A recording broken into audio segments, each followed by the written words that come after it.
ከተላቪቭ ወደ ቴህራን ነፃ የሆነ በረራ እንደፈለጉት ገብቶ እንደፈለጉ ይወጡ አላማን አሳክቶ ወጥቷል።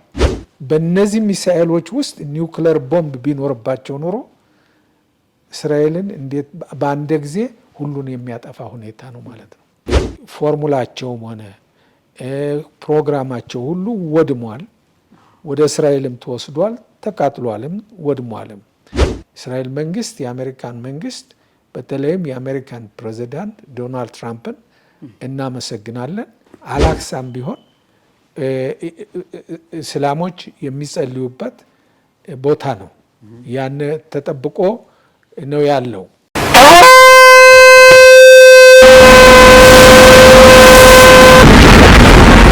ድንቅ ፍጻሜ ቴሌቪዥን አስደናቂውን የክብር ፍጻሜያችንን የሚያበስር የቴሌቪዥን ፕሮግራም አሁን ጀመረ። የምስራች! ኢየሱስ በቶሎ ይመጣል።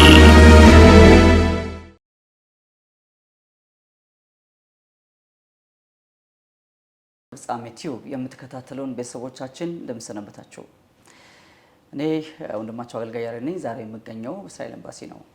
እንግዲህ በዛሬ ፕሮግራሜ ላይ በኢትዮጵያ የእስራኤል አምባሳደር ክቡር ዶክተር አብርሃም ንጉሴ በእስራኤል ወቅታዊ ጉዳይ ላይ አንዳንድ ነገሮችን ወደ እናንተ ለማድረስና ይልቁንም በእስራኤል ጉዳይ ስትጸልዩ ለነበራችሁ ወገኖቻችን ምላሽ እንዲሆናችሁ ነገሩን ከምንጩ ከስሩ ለማወቅ እንዲረዳን በእስራኤል ኤምባሲ ተገኝቻለሁ ማለት ነው። እንግዲህ ከክቡር አምባሳደር ጋር የሚኖረኝ ቆይታ እንድትከታተሉ በአክብሮት እጋብዛችኋለሁኝ። በኢትዮጵያ የእስራኤል አምባሳደር ክቡር አምባሳደር አብርሃም ንጉሴ ለዚህ ቃለ ምልልስ ፈቃደኛ ስለሆኑ እጅግ አድርጌ አመሰግናለሁኝ። አመሰግናለሁ። እኔም እናንተ ወደ ኤምባሲያችን ለዚህ ለተቀደሰ ዓላማ ስለመጣችሁ ከልብ አመሰግናለሁ። መልካም። እንግዲህ ኢትዮጵያና እስራኤል ያላቸው ግንኙነት ይታወቃል። ከጥንት ጀምሮ በመጽሐፍ ያለው ታሪክ ግልጽ ነው፣ የተገለጠ ነውና ኢትዮጵያውያን እስራኤል እንደ ሁለተኛ ሀገራቸው ይቆጥራሉ። ስለዚህ በእስራኤል የሚሆነው ነገር ግድ ይላቸዋል። በሁሉም ቤተ እምነት ያሉ ወገኖቻችን ኢትዮጵያውያን ሁሉ በእስራኤል ጉዳይ ላይ በንቃት የሚከታተሉት ነገር ነው እና ከዚህ አንጻር እንግዲህ በቅርብ ቀን ከትናንትና በስቲያ ይመስለኛል የተጠናቀቀው በእስራኤልና በኢራን መካከል ለ12 ቀናት ዘልቆ የነበረው እጅግ በጣም ከባድ የሆነ ጦርነት የዓለምን ቀልብ ሁሉ ገዝቶ እንደነበረ ይታወቃል። እንግዲህ ያንን በተመለከተ አንዳንድ መሰረታዊ ጥያቄዎችን በማንሳት አድማጮቻችን ትክክለኛውን መረጃ ማግኘት እንዲችሉ ነው ዛሬ እዚህ የተገኘ ነው ማለት ነው። ወደ መጀመሪያ ጥያቄ አልፋለሁኝ። እንግዲህ ይህ ጦርነት ለ12 ቀናት ያህል ቆይቶ የሚያደርሰውን ያህል ጉዳት አድርሶ አልፏል።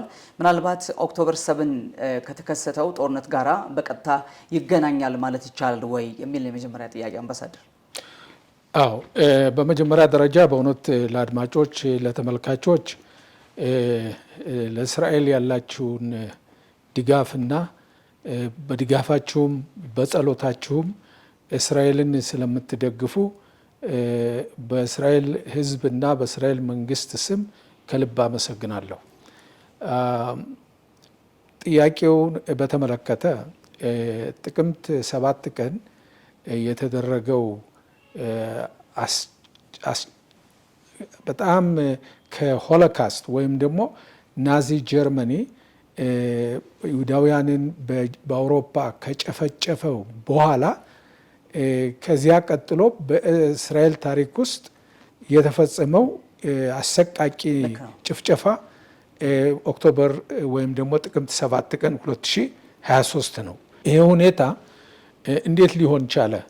ካሁኑ ከኢራን ጋር ባለው ጦርነት ግንኙነቱ ቀጥታ አለ ወይ ለሚለው ቀጥታ አለበት፣ ግንኙነት አለበት። ምክንያቱም ኢራን የኢራን መንግስት ይሄ ያለው መንግስት ሲጀመር አንስቶ እስራኤልን ለማጥፋት ሲዘጋጅ ቆይቷል። በተለይ ከዚህ ላይ እኔ ግልጽ ላደርግ የምፈልገው ችግሩ ያለ ከኢራን ህዝብ ሳይሆን ከኢራን መንግስት ነው፣ አመራር ነው። ምክንያቱም እስራኤል ከተቋቋመች በኋላ በዘመናዊ መልክ 1948 ከመጀመሪያ አገሮች ከእስራኤል ጋር አብረው ወዳጅነት ጥብቅ ወዳጅነት የነበሯቸው ሀገሮች ኢራን ነው የነበረች እስከ እስላማዊ አብዮቱ እስከ 1979 ድረስ አሁን ያለው መንግስት ማለት ነው። አዎ ከዚያ በፊት የነበረው ግን ከእስራኤል ጋር ጥብቅ የሆነ ስትራቴጂክ አገሮች ከሚባሉት አንዷ ኢራን የነበረች ለእስራኤል። ይህ አሁን ያለው አገዛዝ ከመጣ በኋላ ግን እስራኤልን ለማጥፋት እስራኤልን ለማውደም ከመካከለኛው ምስራቅ ካርታ ለመፋቅ በሶስት መንገዶች ሲሰራ ቆይቷል። አንደኛ በእስራኤል ዙሪያ ሽብር ፈጣሪዎችን ወይም ፕሮክሲስ ተላኪ ሽብር ፈጣሪ ድርጅቶችን በማስታጠቅ በማሰልጠን እስራኤልን ለማዳከም እስራኤልን ለማጥፋት ያላቸውንን የዚህ አገዛዝ ርዕዮተ ዓለም ተግባራዊ ለማድረግ ሐማስን በደቡብ በኩል አስታጠቁ፣ ሂዝቦላን በሰሜን በኩል፣ ሚሊሻዎችን ሺያ ሚሊሻ በሶሪያ፣ የሺያ ሚሊሻ በኢራቅ እንዲሁም ደግሞ የሁቲ አማጽያንን በየመን እንዲሁም የጂሃድ ድርጅቶችን በይሁዳና በሰማሪያ ቀበሌ ከእስራኤልም ውስጥ በማደራጀት በገንዘብ በመሳሪያ በሞራል በማጠናከር ዓላማቸው ምንድነው? እስራኤልን በግር በመውረር ወረራ በማድረግ እስራኤልን ለማጥፋት የወሰዱት አንዱ ስትራቴጂያቸው ነው። ሁለተኛው ስትራቴጂያቸው ደግሞ ረጅም አገር አቋራጭ ሚሳኤሎችን ብላስቲክ ሚሳኤል የምንለውን በእንግሊዘኛ እነሱን በብዛት በማምረት እስራኤልን በአየር ለማጥፋት ከዚያም አልፎ ሶስተኛው ፕሮግራማቸው ደግሞ የኒውክሌር ቦምብ ማዘጋጀትና በኒውክሌር ቦምብ ለማጥፋት በእነዚህ ሶስት ስትራቴጂዎች እስራኤልን ለማጥፋት ሲሰሩ ቆይተዋል። ስለዚህ ይሄም ተጨባጭ ሁኔታ ጥቅምት 7 የተደረገው ሁኔታ ነው። ጥቅምት 7 ላይ ያደረጉት ሁኔታ ምንድነው? ሁሉም ተባብረው እስራኤልን ለመደምሰስ ነበር በዚያን ጊዜ ያሰቡት። ልክ 7 የአረብ መንግስታት በ6 ቀን ጦርነቱ በ1967 በአንድ ላይ እንደመጡት የዚህ ሁኔታ ነበረ። እንግዲህ እንደ ተአምር ሆኖ የመግዘጌትም ሊሆን ይችላል የእግዚአብሔርም ኃይል ይሆናል ብለን ነው የምናምነው። ሁሉም በተቃጠሩት ሰዓት ሳይወጡ ቀሩ። ሐማስ ቀድሞ ወጥቶ ያው በእስራኤል ዜጎች ላይ ከፍተኛ ጭፍጨፋ አደረገ። ከ1200 ያላነሱ ዜጎች ከምኝታቸው ከነቢጃማቸው ተቃጠሉ፣ ታረዱ። ከነቢጃማቸው በታግተው ወደ ሐማስ ሰው ሰራሽ ዋሻ ወደ ጋዛ ውስጥ ተወሰዱ። እስካሁንም ድረስ 50ዎቹ እስካሁንም ከዚያው ይገኛሉ። ስለዚህ በኋላም ሂዝቦላ ሐማስን ለመርዳት በሰሜኑ በኩል ተኩስ ከፈተ። ብዙ ሺህ እስራኤላውያን ቤታቸው ወደመ። ቤታቸውን ለቀው ስደተኛ ሆኑ። በእስራኤል ውስጥ በሀገራቸው ውስጥ ሁሉም ሁኔታ እስራኤል በ7 ግንባር ጦርነት ከ1 ዓመት ተኩል የፈጀ በማካሄድ ላይ ነው ያለችው። ስለዚህ ይሄው ሁኔታ የሚያቀነባብረውና ያቀነባበረው በመሳሪያም ሆነ በሞራልም ሆነ በሐሳብም ሆነ የኢራን መንግስት ነው። ስለዚህ ቀጥታ ግንኙነት ያለበት ምክንያት የዚህ ሁኔታ ነው። አሁን እስራኤል አንድ ባንድ የኢራንን ፕሮክሲዎች ወይም ተላኪ ሽብር ፈጣሪ ድርጅቶችን አንድ ባንድ እያዳከመችው በሄደ ቁጥር የሁለተኛውና ሶስተኛውንን ሚሳኤሉንና ቦምብን ለመስራት ማፋጠን ጀመረች። የሶሪያ መንግስት መውደቅ፣ የሊባኖስ የመንግስት ለውጥ መደረግና የሂዝባላ መመታት፣ የሐማስም መዳከም፣ ይሄ ሁሉ የሁቲም አላዋጣቸው ሲል ተሎ ብሎ ቦምቡንና ሚሳኤሉን ለመስራት በአፋጣኝ ሁኔታ በዚህ በኩል እየተደራደሩ በሌላ በኩል ውስጥ ለውስጥ ይሰሩ ነበር። የመረጃ የእስራኤል የመረጃ ድርጅትም ሆነ የሌላ የወዳጅ ሀገሮች መረጃ ድርጅቶች እንዳቀረቡት ሁኔታው ኢራን የኒውክለር ቦምብ 9 የኒውክለር ቦምብ በአጭር ጊዜ ውስጥ የመስራት አቅም ላይ ደርሳ እንደደረሰች የሚያስረጅ መረጃ አለ። አንድ የኒውክለር ቦምብ ለመስራት 3 ነገሮች ያስፈልጋሉ። 3 ነገሮች መሟላት አለባቸው። አንደኛው ይሄ ኢንሪችመንት ዩሬኒየም የምንለው የዚህ ሁኔታ በደንብ መጠናከር፣ እሱን 60% ላይ ደርሰዋል።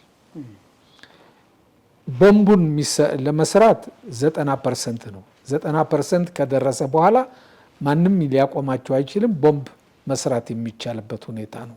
ስለዚህ 60% ላይ ያለው 90% ለመድረስ የተወሰኑ ሳምንታት ወይም ወራቶች ሊሆኑ ይችላሉ እንደ መረጃው እና እንደ ኒውክለር ሳይንቲስቶች አባባል። በዚህ ሁኔታ ነው። ሁለተኛው ሎንግ ሬንጅ ሚሳይልስ ማድረግ ነው።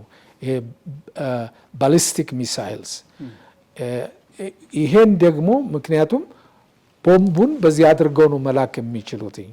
ይሄንም ሁኔታ ደግሞ ከ3,000 ባጭር ጊዜ በየአመቱ ለማምረት ባጭር ጊዜ ውስጥ ከ10,000 እስከ 20,000 ለማምረት ሁሉ ነገር እየተሰራ እያመረቱ እያፋጠኑ ነበረ።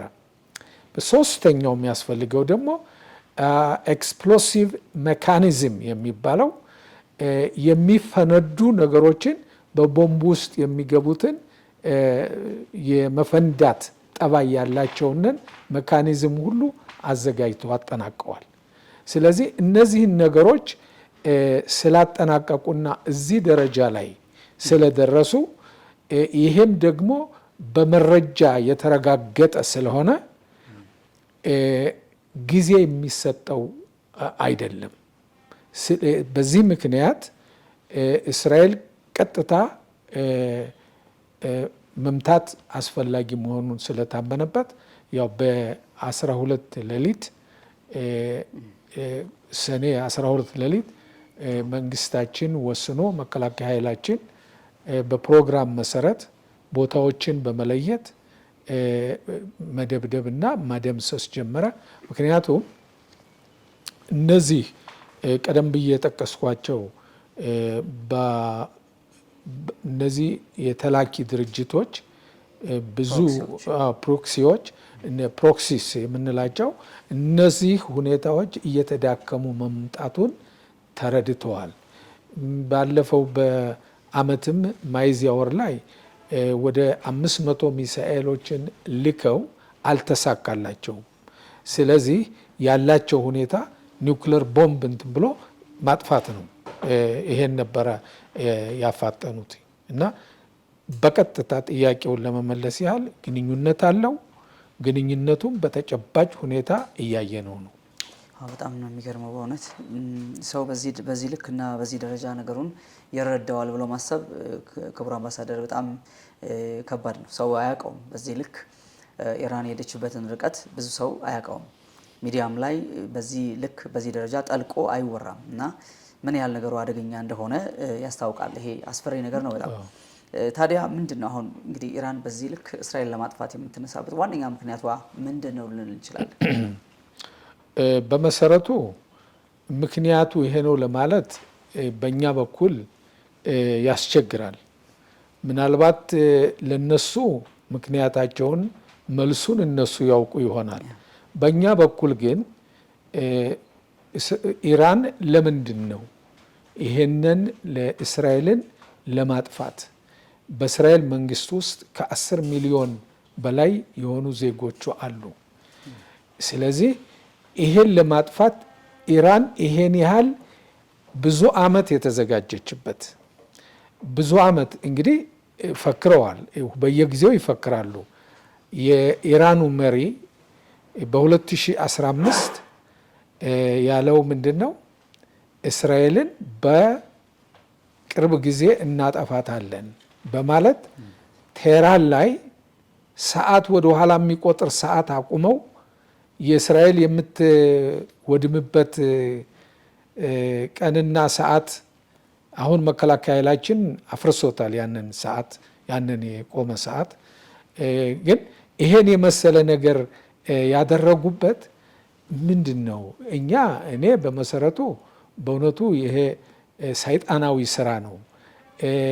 የሰውን ልጅ ለማጥፋት ሲባል የሰውን ልጅ ለመደምሰስ ሲባል በብዙ ቢሊየን የሚቆጠር ዶላር ይሄን ያህል ለማጥፋት ብቻ የሰውን ልጅ ለማጥፋት እንግዲህ እነሱም ሆነ የእስራኤልም ሕዝብ ሆነ ሁሉም የእግዚአብሔር ፍጥረቶች ነን፣ በእግዚአብሔር አምሳሌ የተፈጠርን ነን። ነገር ግን ሰውን ለማጥፋት ይሄን ያህል ለምን አስፈለገ? ጎረቤት አይደለንም። በመሬት ግፊት ገፋኸኝ የለም። መሬት አልወሰርንባቸውም። የንግድ ውድድር የለንም። ሀብታቸውን አልወሰርንባቸውም።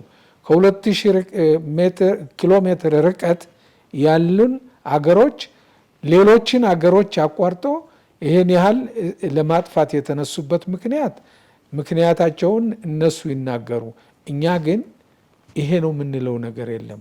ከጥላቻ በቀር ከሰይጣናዊ ስራ በቀር የሰውን ልጅ ለማጥፋት ዝም ብሎ ካለመሆን በቀር ኢራንንና እስራኤልን የሚያጋጭ የድንበር ሆነ የለም።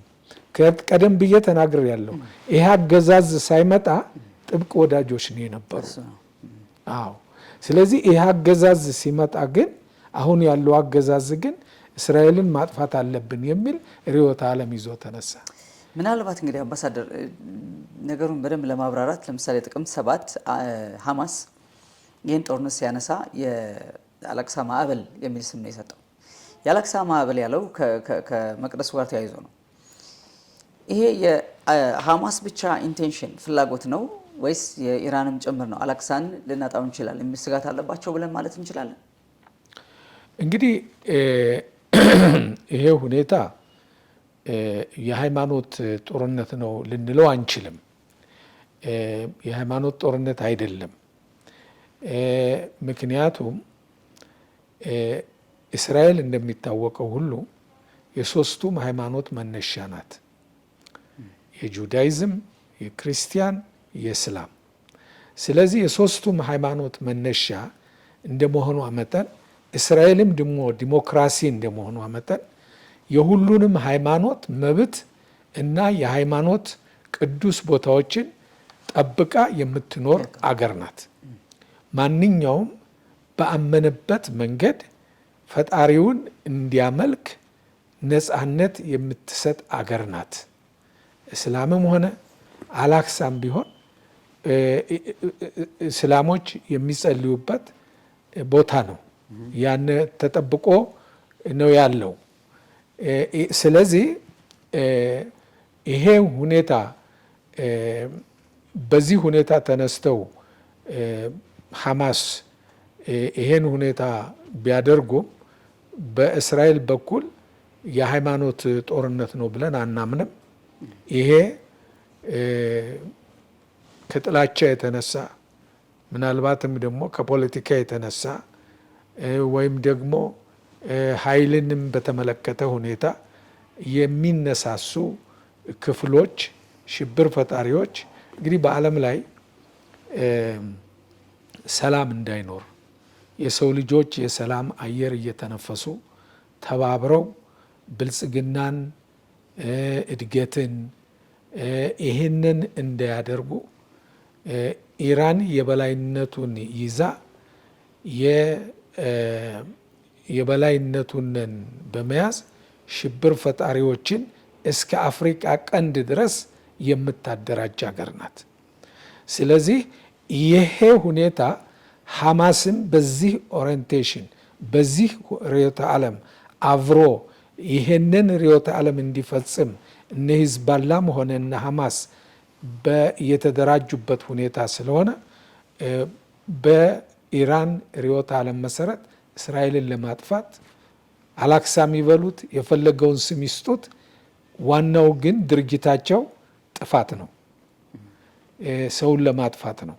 አሁን ያለው አስተዳደር በቀጥታ ለእስራኤል ህልውና ስጋትና አደጋ ሆኗል። እንግዲህ እስራኤል ለሱ ህልውና በምን መልኩ በምን ደረጃ ስጋት እንደምትሆነው እስካሁን አልታወቅም። ለምን ጦርነቱ የተጀመረው በሐማስ በኩል ኢራን ራሷ የጀመረችው ጦርነት እንደሆነ ዓለም በሙሉ የሚመሰከረው ነገር እንደሆነ ይታወቃል።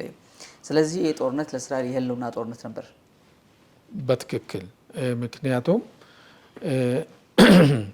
ህልውናዋን ለማጥፋት እስራኤል እንዳትኖር በሶስት አቅጣጫዎች ኢራን እየሰራች ቆይታለች። ስለዚህ የገነባችው ኃይል ቀስ በቀስ እየተናደ ሲሄድ አየች። የሐማስ፣ የሂዝቦላም፣ የሶሪያ መንግስት መውደቅ፣ የሊባኖስም ለውጥ ሁኔታ፣ በኢራቅም ያለው ሁኔታ አልሄድላቸው እያለ ኃይሉ እየተደመሰሰ በመሄድ ላይ መሆኑን ስታውቅ በኒውክሌር ቦምቧን አፋጥና በኒውክሌር ቦምብ ለማጥፋት ያደረገችው ሁኔታ ነው። ስለዚህ እስራኤል ይሄ የህልውና ሁኔታ ነው። ለእስራኤል ሌላ አገር ወይም ለእስራኤላውያን ሌላ አገር የለም። ሌላ በዚህ ዓለም ውስጥ የብቸኛዋ የጅውሽ ወይም የእስራኤል መንግስት የእስራኤል መንግስት ብቻ ናት። ከታሪካዊው ቦታችን ላይ በመጽሐፍ ቅዱስ እግዚአብሔር ለአባቶቻችን በሰጠው ቃል ኪዳን መሰረት በነቢያትም ደግሞ ተተበተንበት እንደምንሰበሰብ አስቀድሞ በተነገረው መሰረት ተሰብስበናል። እስራኤል ብዙ ጊዜ እነ ዳዊት ነው ኢየሩሳሌምን የመሰረታት፣ እነ ንጉስ ዳዊት፣ እነ ሰለሞን። ከዚያ በኋላ እንግዲህ ናቡከደነጾር የባቢሎን መንግስት መጥቶ የመጀመሪያውን ቤተ መቅደስ አፈረሰ። በምርኮኝነትም ደግሞ የእስራኤልን ሕዝብ ወሰደ።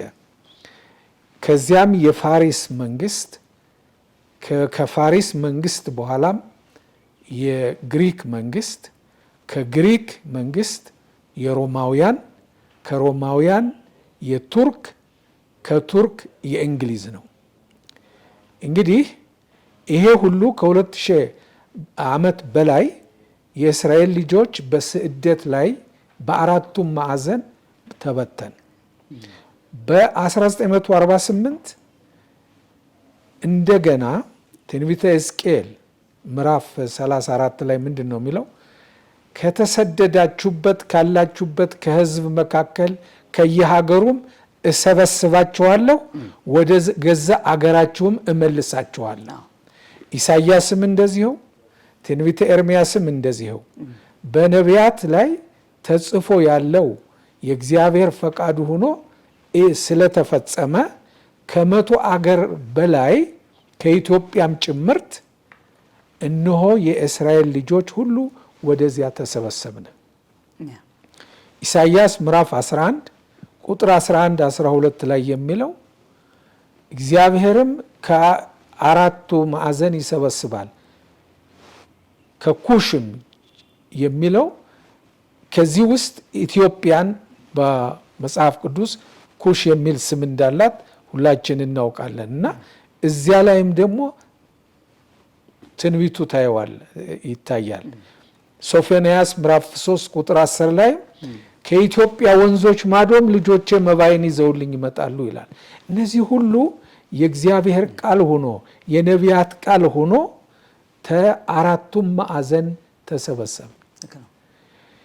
ይህ ህዝብ የተሰበሰበው ሁሉም በአንድ በመሆን አንድ ህልውና ስላለው አንድ ቃል ኪዳንም ስላለው በዚህ ሁኔታ በህብረት ጠንካራ ኢኮኖሚ፣ ጠንካራ መከላከያ ኃይል፣ ጠንካራ የዲሞክራሲን መስርቶ በሀገሪቱ ላይ ነው ያለው። ይሄን ሁኔታ ለማጥፋት የተነሳው የኢራን አገዛዝ ለማጥፋት የተነሳው ሁኔታ እስራኤል ዝም ብላ ካየች የህልውና ጉዳይ ነው። ስለዚህ እስራኤል ይሄ ራይዚንግ ላየን ወይም የተነሳው አንበሳ በሚል ዘመቻ ላይ የተነሳው ምንድን ነው? እስካሁን በሽምግልና አይተናችኋል፣ ሞክረናችኋል፣ በዲፕሎማሲ በሰላም መልክ የዓለም አስታራቂ ከአውሮፓ ጋር ስምምነት አድርገዋል ኢራኖች፣ ከአሜሪካኖች ጋር በዩናይትድ ኔሽን ሴኩሪቲ ካውንስል የጸጥታው ኮሚቴ አኔክስ ቢ ሪዞሉሽን 2231 የሚለው ውሳኔ በ2015 ነበረ። ያም ኢራንን ያግዳል፣ ሚሳኤልም ሆነ ኒውክሌር እንዳትሰራ። እስራኤል ኢራን የኤንፒቲ የተሰኘውን ስምምነት ኒውክሌር ላትሰራ ፈርማለች። ይሄው ሁሉ ግን እያደረገች በጎድን ግን ዓለምን እያታለለች ነበር። እሷ ግን ዓላማዋን ለማሳካት ትሰራለች።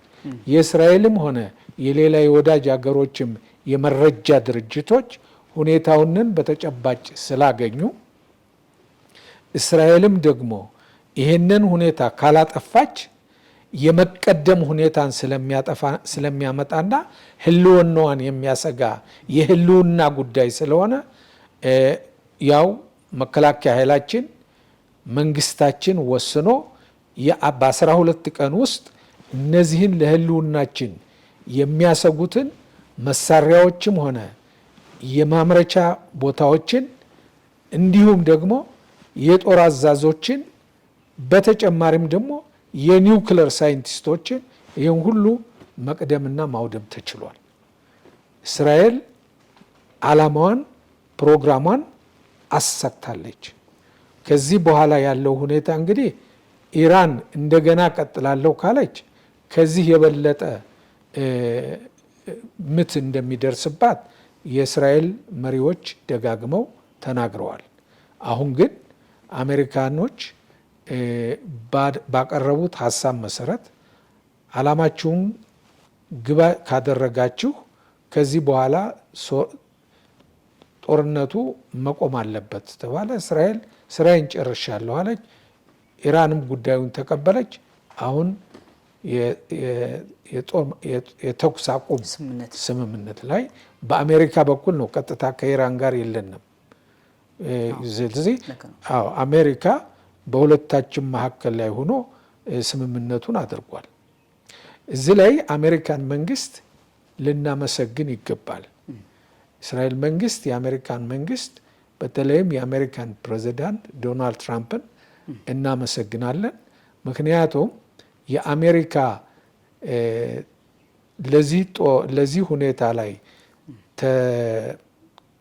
ተጨምሮ እስራኤልን ደግፎ አንደኛ አሜሪካን ይህ የኢራን ኒውክሌር ቢኖራት ስጋቱ ለእስራኤል ብቻ ሳይሆን ለአውሮፓም፣ ለአሜሪካም፣ ለዓለም ህዝብም፣ ለመካከለኛው ምስራቅም ይሄ ለዓለም ህዝብ አደገኛ መሆኑን ስለታመነበት ኒውክሌር ቦምብ እንዳይኖራት አሜሪካም አብራ ተባብራ ብዙ ጊዜ የሚፈጀውንን በ12 ቀን ውስጥ እንዲጠናቀቅ ሆኗል።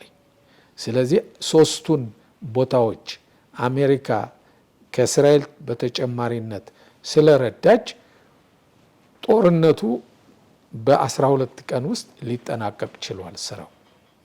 እንግዲህ አሁን ምናልባት አምባሳደር በሰጡት መግለጫ ላይ እስራኤል እነዚህን የተመረጡ ለኒውክሌር ሳይቶች ለኒውክሌር የተለዩ ቦታዎች ነው እስራኤል ስትደበድብ የነበረው እንጂ የሰዎች መኖሪያዎችን ወይም ደግሞ ብዙ ህዝብ ያለበት አካባቢ ላይ እስራኤል ድብደባ አላደረገችም። ግን ከኢራን ይወድቁ የነበሩ ሚሳኤሎች በጣም ብዙ ቤቶች እንዳወደሙ ይታወቃልና ይሄ ራሱ እስራኤል የማጥፋት ዘመቻ እንደሆነ የሚያሳይ ይመስለኛል። በአንድ በኩል ሌላ ጠይቃለሁ ያልኩትን ጥያቄ አስቀድመው መልሰውልኛል። የአሜሪካ ወደዚህ ጦርነት መግባት የምር እስራኤልን ከማገዝ አንጻር ነው ወይስ ራሱ አሜሪካ ለህልውናዋ ይሄ ነገር ያሰጋታል የሚለው መልሰውልኛል። በትክክል ለአሜሪካ ብቻ ሳይሆን ለመላው ዓለም የሚያሰጋ ነገር ነው ማለት ነው። እንግዲህ እነዚህ ኒውክሌር ጣቢያዎች የተመቱ ጣቢያዎች ማለት ነው ሶስቱ ኢስፋሃን፣ ፎርዶና ናታንዝ ማለት ነው።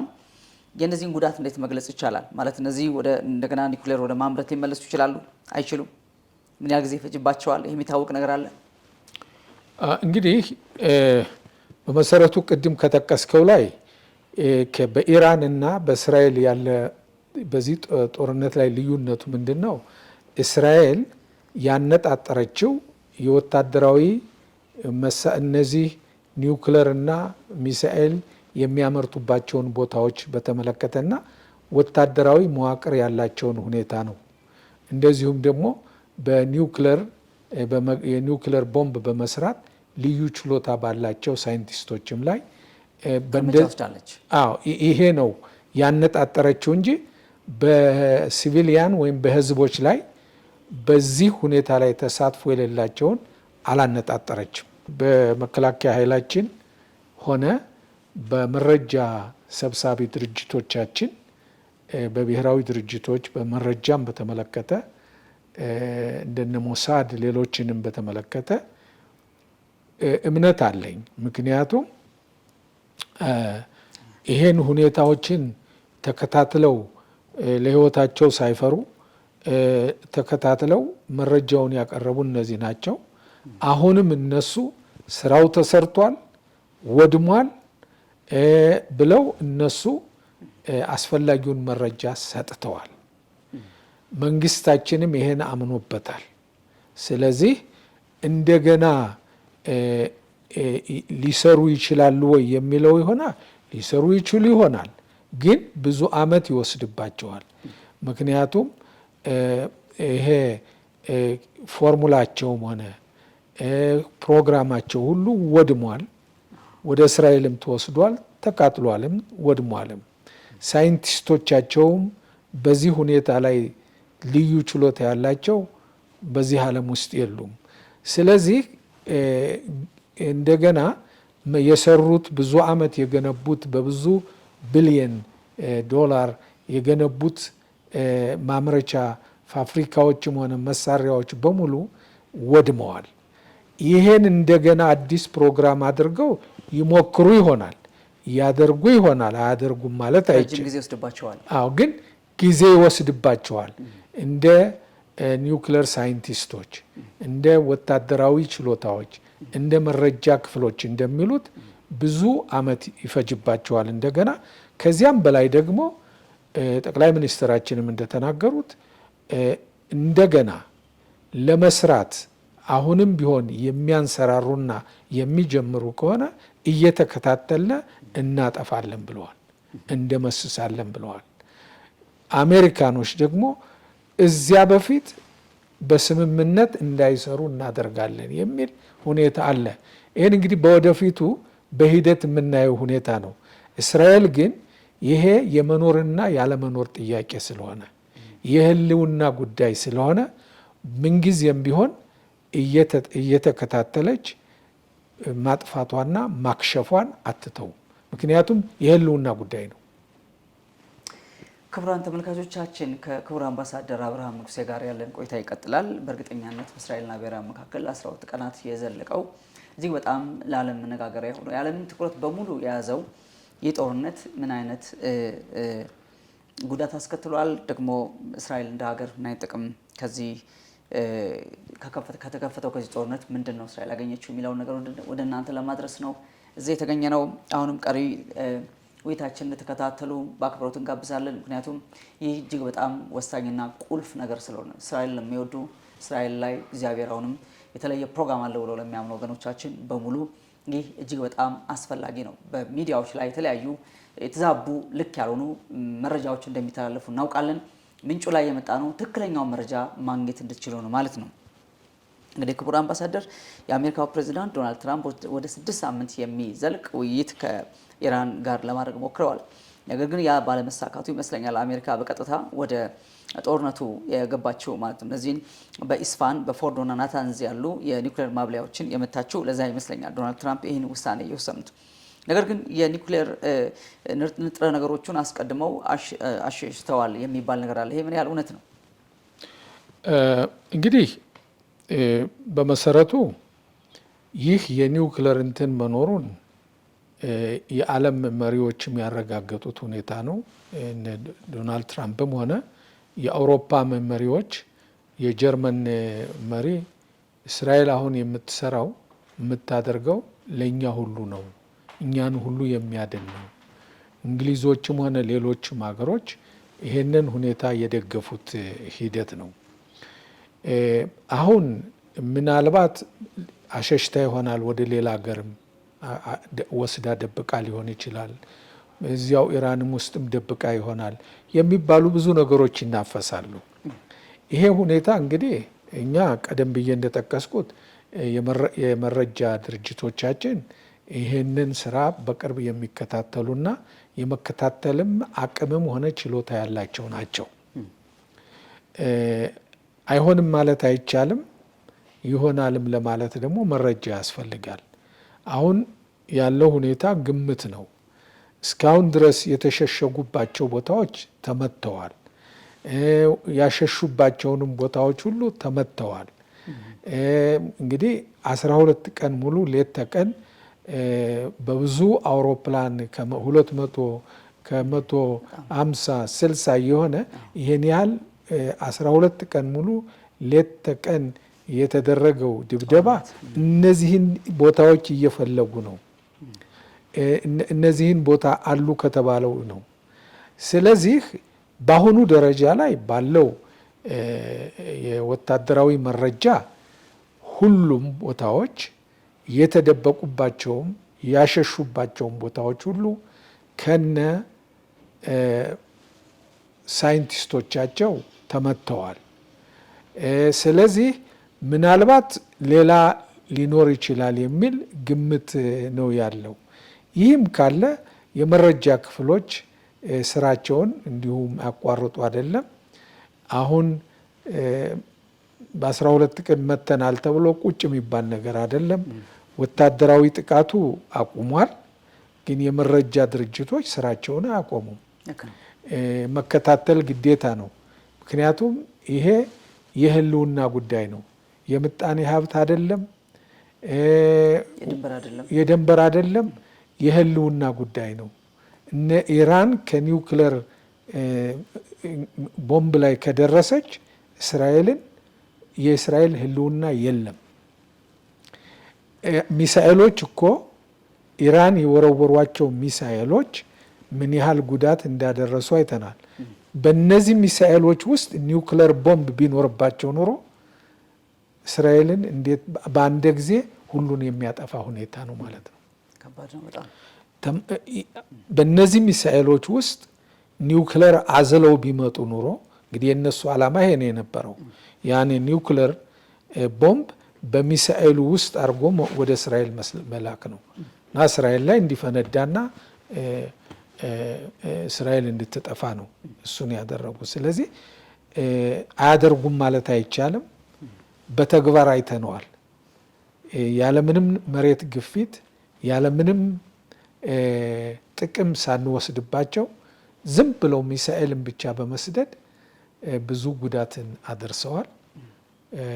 የዚህ ሁኔታ አለ። ስለዚህ እስራኤል መከታተሏን አትተውም።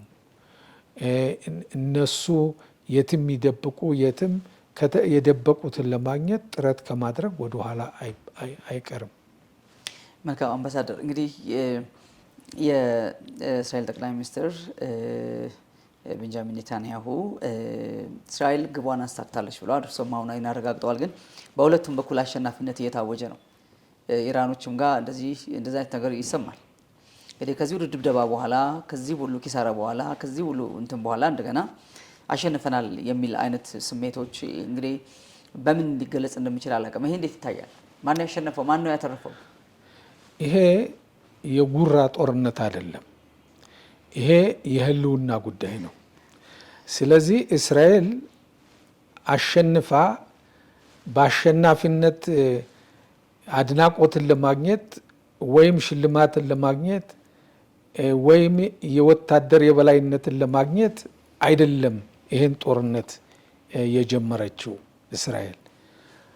አስጊ ለህልውናዋ አስጊ የሆኑ መሳሪያዎች እየተመረተ ስለሆነ ያንን አስቀድሞ ሳልቀደም ልቅደም በሚለው መሰረት አስቀድሞ ማጥፋት አስፈላጊ ስለሆነ ነው። እስራኤል ያሰበችውን በፕሮግራሟ መሰረት አስጌ የተባሉትን ነገሮች ሁሉ አውድማለች።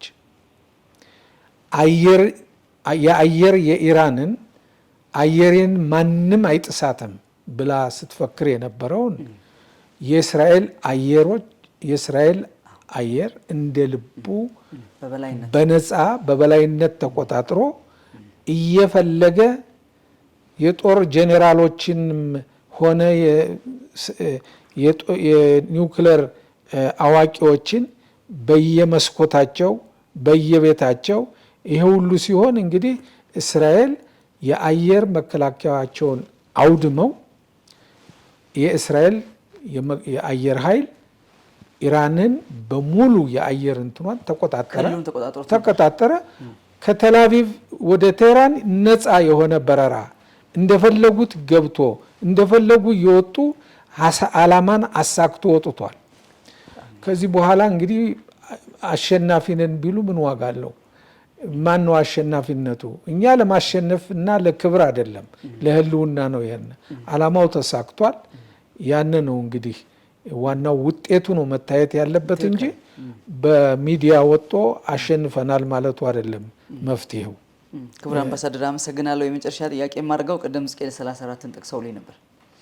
ወደፊት ትንሽ ፈቀቅ ስንል 38 39 ላይ ከሰሜን የሚነሳ እስራኤል ላይ ጦርን የሚያዘምት ፋርስ ያው ነው ኢራን ያለችበት ጎግ ማጎግ የሚል ነገር አለና ምናልባት ይሄ ጦርነት ከዛ ጋር እያያዛለ ወይም አጠቃላይ ከመንፈሳዊ ወይም ከትንቢት ከነቢያት ትንቢት አንጻር ይሄን ጦርነት የሚያገናኘው ነገር ይኖራል ወይስ እንዴት ይታያል? ይሄ ሁኔታ እርግጥ አንተ እንዳልከው በትንቢተ ሕዝቅኤል ላይ የተጠቀሰ የተነገረ የተጻፈ አለ። ይሄ ሁኔታ አሁን ይሄ ነው ወይስ ለወደፊት የሚመጣ ነው የሚለው ሁኔታ በኔ አቅም በኔ ችሎታ የሚተነተን አይደለም። ይሄ የትንቢት ሊቃውንቶች አሉ፣ የመጽሐፍ ቅዱስ ሊቃውንቶች አሉ። ይሄን ለነሱ ልትወው። ነገር ግን በትንቢተ ሕዝቅኤል ላይ የተጻፉ ነገሮች የደረቁ አጥንቶች እስትንፋሴንም ሰጧቸው የሚለው ሁሉ ሰራዊት ሆነው ሲነሱ፣ አዎ ይሄ ሁሉ የእስራኤል ሕዝብ የተበተነው የተረሳው ሁሉ ወደ ሀገሩ እየገባ መሆኑን ሊቃውንት ይተነትናሉ። እንግዲህ ይሄን ሁኔታ እኔ መቼም አሁን እስራኤል የወሰደችው እርምጃ ከዚህ ጋር ነው ወይስ ለሚለው ሁኔታ መመለስ አልችልም፣ መልስ የለኝም። በዚህ ሁኔታ ላይ አንድ ነገር ግልጽ ግን የእስራኤል ጠላቶች በየጊዜው እንደሚነሱና እግዚአብሔርም ደግሞ ከእስራኤል ጋር እንደሚቆም እግዚአብሔርም ደግሞ በመዝሙረ ዳዊት ላይ እንደተጻፈው እግዚአብሔርን እስራኤልን የሚጠብቅ አይተኛም አያንቀላፋም። ስለዚህ በቃሉ ከተበተነበት የሰበሰበን አምላክ ዛሬም ደግሞ በቃሉ የማይተኛ የማያንቀላፋ ጠባቂያችን እግዚአብሔር አለ ብለን እናምናለን። በመላው ዓለም ላይ ሆናችሁ የድንቅ ፍጻሜ ዝግጅቶችን በጀመም ቴሌቪዥን እንዲሁም ደግሞ በድንቅ ፍጻሜ ቲዩብ የምትከታተሉን ቤተሰቦቻችን እስራኤልን በተመለከተ ያሉ ወቅታዊ መረጃዎችን እየተከታተልን ወደ እናንተ ስናደርስ ቆይተናል። አሁን ጦርነቱ ጋብ ብሎ የተኩስ አቁም ስምምነት መፈረሙ ይታወቃል። ነገር ግን ጦርነቱ ምን ዓላማ ነበረው? በምን ዓላማ ተነሳ? እስራኤል በትክክል በዚህ ጦርነት ጁን 13 የተጀመረውን ጦርነት አሳክታለች ወይ? ዓላማው ምን ነበረ? አሁን በእርግጠኛነት ከክቡር አምባሳደር እንደሰማችሁት ሁሉ የህልውና ጦርነት ነበረ። ኢራን ቀንም ይሁን ሌሊት ያለምንም እረፍት ምናልባት የዚህ ኒውክሌር ባለቤት ብትሆን አንድና ጠላት አድርጋ የቆጠረቻት እስራኤልን ከማጥፋት ወደኋላ እንደማትልና ይሄም ነገር ደግሞ በኒውክሌር ሳይንስ ጠበብቶች እንዲሁም ደግሞ በውትድርና ጠበብቶች የተረጋገጠ በመሆኑ የተነሳ እስራኤል ቀድማ ወደዚህ የህልውና ጦርነት እንደገባች ከክቡር አምባሳደር ቃለ ምልልስ እንደተረዳችሁ ተስፋ አደርጋለሁኝ። እንግዲህ መጽሐፍ እንደሚለው ሁሉ ለእስራኤል ሰላም ጸልዩ ስለሚል አሁንም እስራኤል ሰላም እንድትሆን እንጸልያለን። ሀገራችን ኢትዮጵያም ሰላም እንድትሆን እንጸልያለን። ክቡር አምባሳደር በዚህ እጅግ በጣም በተጣበበ ጊዜ ይህንን ትልቅ መልእክት እስራኤልን ለሚወዱ ለእስራኤል ለሚጸልዩ ወገኖቻችን በሙሉ ትክክለኛውን መረጃ ትክክለኛውን ያለውን ጭብጥ ነገር ሰው እንዲረዳ ይሄ በየሚዲያው የሚናፈሰውን ሳይሆን መጽሐፍ የሚለውን ደግሞ መሬት ላይ ያለውን እውነታ እንዲያውቅ ስለሰጡት ማብራሪያ በአድማጮች ተመልካቾቻችን ሁሉ ስም እጅግ አድርጌ አመሰግናለሁ። እኔም በጣም አመሰግናለሁ ወደ ኤምባሲያችን ስለመጣችሁ። እግዚአብሔር በመዝሙረ ዳዊት መዝሙር 122 ላይ ለኢየሩሳሌም ሰላም እንድንጸልይ ታዘናል። ስለዚህ ለኢየሩሳሌም ሰላም እንጸልይ፣ እግዚአብሔርም ደግሞ ለኢየሩሳሌም ሰላምን ያምጣልን። አመሰግናለሁ። እግዚአብሔር ያክብርልን አምባሳደር። መንግስተ ሰማይ መንግስተ ሰማይ ከሞት ወዲያ ለኛ መጠለያ ከሞት ወዲያ ለኛ መጠለያ ከሞት ወዲያ ለኛ መጠለያ ከሞት ወዲያ ለኛ መጠለያ ከአምላክ ጋራ ኑሮ እንደገና ከአምላክ ጋራ ኑሮ እንደገና የሞትን ድልድይ እንሻገርና እንራመዳለን ለኑሮ እንደገና የአሁኑ መንደር መንግስተ ሰማይ ግንቡ የጸና ነው በበጉ ደም ላይ መንግስተ ሰማይ መንግስተ ሰማይ ከሞት ወዲያ ለኛ መጠለያ ከሞት ወዲያ ለኛ መጠለያ ከሞት ወዲያ ለኛ መጠለያ ከሞት ወዲያ ለኛ መጠለያ